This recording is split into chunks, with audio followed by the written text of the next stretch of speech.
चौकीदार हक की लड़ाई में बड़ी जीत।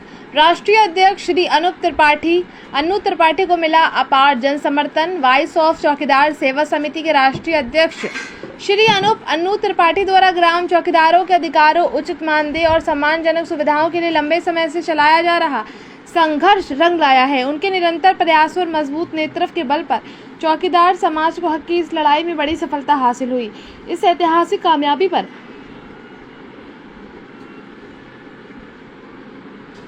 प्रदेश भर की ग्राम चौकीदार भाइयों में खुशी की लहर दौड़ गई। सभी चौकीदारों ने एकजुट होकर अपने राष्ट्रीय अध्यक्ष अन्नू त्रिपाठी का हृदय से आभार व्यक्त किया और उन्हें ढेर सारी शुभकामनाएं और बधाई दी। चौकीदार समाज ने उनके संघर्ष और निस्वार्थ सेवा भाव की सराहना करते हुए चौकीदार एकता जिंदाबाद के नारे लगाए। ग्राम चौकीदारों की इस लंबी लड़ाई और राष्ट्रीय अध्यक्ष अन्नू त्रिपाठी और चौकीदारों ने किया बहुत बहुत आभार, धन्यवाद। देखिए रिपोर्ट संवाददाता सुरजीत सिंह के साथ। हेलो सर, नमस्कार। नमस्कार सर, मैं सुरजीत सिंह स्वतंत्र एक्सप्रेस न्यूज चैनल से बात कर रहा हूँ, हिंदी समाचार पत्र से। जी जी जी, आप हमारी अन्नू त्रिपाठी जी से बात हो रही है? जी जी जी जी सर, ये जो अभी कुछ सवाल है, ये जो ग्राम चौकीदारों का और रसोइयों का जो वेतन मानदेय बढ़ने की जो बात हुई है, मैं कुछ चौकीदारों से भी मिला था और आपके कुछ चौकीदार हमारे यहाँ आए भी थे ऑफिस से, तो बात हो रही थी तो उन्होंने आपका नाम लिया और मैं आपका काफ़ी चर्चा भी सुन रहा था और काफ़ी फेसबुक, इंस्टा और सारा चीज़ में देख भी रहा था, काफ़ी हाईलाइट चल रहे हैं। तो पहले आप राजनीति में नहीं थे, आप अपने बिजनेस पे उतना फोकस कर रहे थे, एक बैग राजनीति में आ करके। और जो आपका जो चौकीदार है, आप सेवा समिति के जो राष्ट्रीय अध्यक्ष भी हैं, तो उन्होंने बताया कि ये जो कुछ हुआ इसका पूरा श्रेय हमारे जो है माननीय श्री राष्ट्रीय अध्यक्ष जी को जो हो जाता है। तो इसमें आप क्या कहना चाहेंगे? अपने जो चौकीदारों के लिए आपने जो आवाज़ें उठाई, इसके बारे में क्या कहना चाहेंगे? देखिए सुरजीत जी, आपका बहुत बहुत धन्यवाद। कौन सा चैनल आपने बताया? जी, मेरा स्वतंत्र एक्सप्रेस जो है न्यूज चैनल जी है। जी, बहुत बहुत आभार स्वतंत्र एक्सप्रेस न्यूज को। मैं आपको पहले ये बता दूं कि मैं इसको, देखिए पहली बात तो मैं राजनीति नहीं कह सकता, क्योंकि कहीं ना कहीं एक दबा हुआ समाज है जो आज भी कहीं ना कहीं अंग्रेजों के ज़माने से दबा हुआ है। और ग्राम चौकीदारों के बारे में यदि आप जानें, अगर गांव में जाएंगे तो आप देखिएगा कि उनकी दुर्दशा कितनी बुरी है कि आज भी वो कहीं ना कहीं अंग्रेजी शासन में बंधे हुए हैं और 78 साल हो गए लेकिन उनकी कोई सुध लेने वाला नहीं था। जी जी, भारतीय जनता पार्टी से मिल करके हमने बहुत मेहनत की और हमारी जो कमेटी है, कहते हैं ना कि जब आपकी एक जड़ मजबूत होती है तो आप हर काम नहीं तो सर, आपको ऐसे एक बैग जो इसमें, जैसे आप अपना बिजनेस कर रहे थे, एक बैग आपको कैसे जो इन गरीबों का जो मतलब जो हमारे चौकीदार भाई थे, ये इतने कम पैसे में काम कर रहे थे, तो आप इन तक कैसे पहुंचे, ये आपके पास पहुंचे कि आप इनके पास पहुंचे? नहीं, ऐसे मैं पहुंचा। एक्चुअली में क्या हुआ कि मैं देखिए शुरू से ही सोशल वर्कर रहा हूँ, बिजनेसमैन से पहले भी मैं सोशल वर्कर रहा हूँ। मैं लोगों के लिए कार्य करता था, जो भी जो ऐसा परेशान या तकलीफ में होता था उसकी मदद करता था। कोरोना काल में आपको मैं बता दूं कि जाने कितने तमाम लोगों की मैंने पैसों से भी मदद की है और इसके साथ साथ मुंबई में जैसे फंसे लोगों को मैंने बुलाया है अपने खर्च पर। तो ऐसी मैं शुरू से मदद करते आया हूँ। तो इसी मदद को लेकर के मैं इको गार्डन गया था, तो वहाँ पर कई धरना प्रदर्शन चल रहे थे, तो मुझे वहाँ पर वो तो मैंने भी देखा था आपका, आप जंतर मंतर पे भी धरना प्रदर्शन किया आपने काफी दिन। जी, उसके बाद आपने इको गार्डन में भी किया। उसके बाद आपने जो है बहुत सारे धरना प्रदर्शन और आपने कई जगह जिलों में जा करके आपने जो है लोगों की बातों को उठाया है, लोगों का हाल चाल लिया है और काफी आपने मेहनत किया है। और क्या चाहते तो हमारे जो चौकीदार भाई हैं, ये और भी नेताओं से, लोगों से मिल सकते थे, लेकिन आप एक ऐसे व्यक्ति ठहरे कि लोगों को जो है मदद के लिए आप बाहर निकले और अपना जो है टाइम निकाल करके और जो है पूरा तन मन धन अपना लगा करके इन लोगों का सहयोग किया। तो काफी श्रेय आ रहा है। मैं सोशल मीडिया पे देख रहा हूँ आजकल जो आपका जो है काफी जो है चर्चा में आप बने हुए हैं।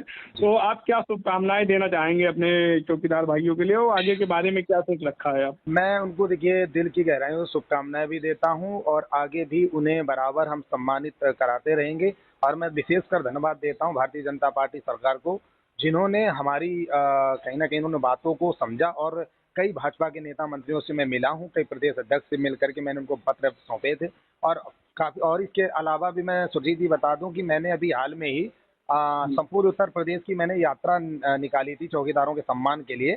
और वो जो गए थे आप, वो उसकी बात कर रहे हैं? हाँ, अभी चौकीदारों की जो यात्राएं निकाली हैं, तो कहीं ना तो कहीं मैंने देखा कई जिलों में, आप कई जनपदों में जा हाँ, और आज भी हमारी यात्रा जारी है, अभी बंद नहीं है, लेकिन कहीं ना कहीं उस यात्रा का भी दबाव सरकार पर पड़ा है। और मैं धन्यवाद देना चाहता हूँ।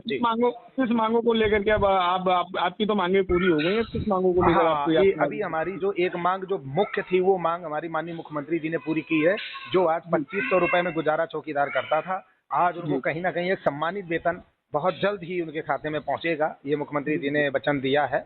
और मुझे पूरी उम्मीद भी है, और मुझे उम्मीद तो तब लग गई। और मैं आपको एक बात बता दूं सुरजीत जी, देखिए लोग कहीं ना कहीं धरना करते हैं, प्रदर्शन करते हैं, आंदोलन करते हैं, लेकिन हमने कोई भी, मेरा आप इतिहास उठा के देखिए, हमने कोई भी ऐसा प्रदर्शन नहीं किया जो कहीं ना कहीं गलत किया हो। शांतिपूर्ण आपका धरना प्रदर्शन? हाँ, तो शांति से सब कुछ संभव है। और आज कहीं ना कहीं चौकीदार परिवार में खुशियां हैं, और उन लोगों की दुआ आशीर्वाद मुझे जो प्राप्त हो रहा है ना, उससे कहीं ना कहीं मुझे बड़ा मनोबल मिलता है कि सच में अगर किसी दबे कुचले व्यक्ति या किसी गरीब भाई की आवाज को उठाते हैं ना, तो गर्व सा महसूस होता है। क्योंकि हमारे लिए मेरा खुद का परिवार नहीं हो सकता, मेरे लिए कहीं ना कहीं इस प्रदेश के अंदर बहुत सारे हमारे युवा वर्ग हैं, बहुत सारे कर्मचारी हैं, वो सब हमारे परिवार हैं। शुरू में मैंने पीआरडी है, आंगनबाड़ी, आशा वर्कर, इन सब के लिए भी मैंने आवाज उठाई है। और आज कहीं ना कहीं इन सभी लोगों को सम्मान मिला है। और विशेषकर आपके चैनल को धन्यवाद, जो कम से कम आपने हमारे बारे में जानने की कोशिश की। नहीं, आपको भी बहुत बहुत धन्यवाद। और हमारे ऑफिस से आए हुए आपके चौकीदारों ने आपके बारे में काफ़ी सराहना की, और उन्होंने आपको जो है बहुत सारी बधाइयाँ भी दी कि हमारा आवाज़ उठाने के लिए हमारे चौकीदारों का आज तक सब लोग अपना अपना वेतन बढ़वाते रहे, जो उच्च अधिकारियाँ रहे, हर एक चीज़ है, कोई मेरा ध्यान नहीं किया। लेकिन एक अन्नू भैया लखनऊ से निकल करके हम लोगों के लिए जो है शांतिपूर्ण धरना प्रदर्शन किए। उन्होंने अपना जो है हर एक नेताओं से मिल करके जा करके हमारी बातों को रखा और हमारे मानदेय को बढ़ाया। तो इसके लिए मैं उन लोगों की तरफ से मैं भी और आपको मैं बहुत चौकीदारों के अलावा भी आपके चैनल पर मैं खासकर अपनी कमेटी को बहुत बहुत धन्यवाद देता हूं, जो मेरी कोर कमेटी है। माननीय शिषपाल जी पाल हैं, जो कि हमारे इसके राष्ट्रीय महासचिव हैं, दीनदयाल जी हमारे प्रदेश सचिव हैं, और राजकुमार सिसोदिया प्रदेश प्रभारी है, दिलदार खान जी हैं। ये तमाम लोगों को मैं बहुत बहुत बधाई देता हूँ, जिन लोगों ने बहुत कहीं ना कहीं आर्थिक तौर पर संगठन को मजबूत किया है। आपने बहुत ही सराहनीय कार्य किया। और सर ये बताइए, जैसे आप ये जो धरना प्रदर्शन और जो गरीबों के मांगों को लेकर के आप हमेशा धरना प्रदर्शन करते रहे हैं, हमेशा मीटिंग करते रहे हैं, मैंने जंतर मंतर पे भी देखा है, कम से कम 10,000 की जनसंख्या में आपने धरना प्रदर्शन किया था। तो क्या आपको कहीं कहीं ऐसा नहीं हुआ, डर नहीं लगा कि हमारे ऊपर कोई मुकदमा हो जाए या कोई FIR वगैरह हो जाए या कोई ऊपरी दबाव आया हो? नहीं, देखिए ऐसा है सुरजीत जी, देखिए जब आप ईमानदारी से काम करते हैं ना, तो सत्यता आपकी हमेशा जीत होती है। और चौकीदार से अगर आप बात करेंगे ना, तो चौकीदारों से मैंने कभी भी गलत तरीके का उनसे शोषण नहीं किया कि उनसे मैं पैसा वसूलूं या गलत काम मैं बात नहीं कर रहा हूँ, अन्य पार्टियों, मतलब जैसे अन्य कुछ लोगों का जो अगला पार्टी रहा हो, कोई चीज रहा हो, तो देखिए दबाव, अच्छा ये बताइए दबाव किस बात का? जब मैं शांतिपूर्ण काल पे कोई धमकी वगैरह कोई ऐसा चीज हुआ 8 सालों में? ऐसी धमकियां बहुत सारी आती हैं, तो इन धमकियों से हम डरते नहीं हैं। और आज कहीं ना कहीं ये विभाग जीता है, तो और भी धमकियां आएंगी, तो मुझे क्या इससे फर्क पड़ना है। एक बार आपका आइडियो जो वायरल हुआ था, जो कोई आपको धमकी दे रहा था, जो हाँ, वो दुनिया की जानते हो, जब कोई आदमी आगे की ओर बढ़ता है तो जानते हो कि हर तरीके के लोग मिलते हैं, तो उन्हें इग्नोर करना ही हमारा कर्तव्य बनता है। क्योंकि अगर उन्हें इग्नोर नहीं करते हैं, तो कहीं ना कहीं हम जो प्रहरियों के लिए कर पा रहे हैं वो कर नहीं पाएंगे फिर। जी। तो इसी तरह निरंतर सेवा रहेगी। और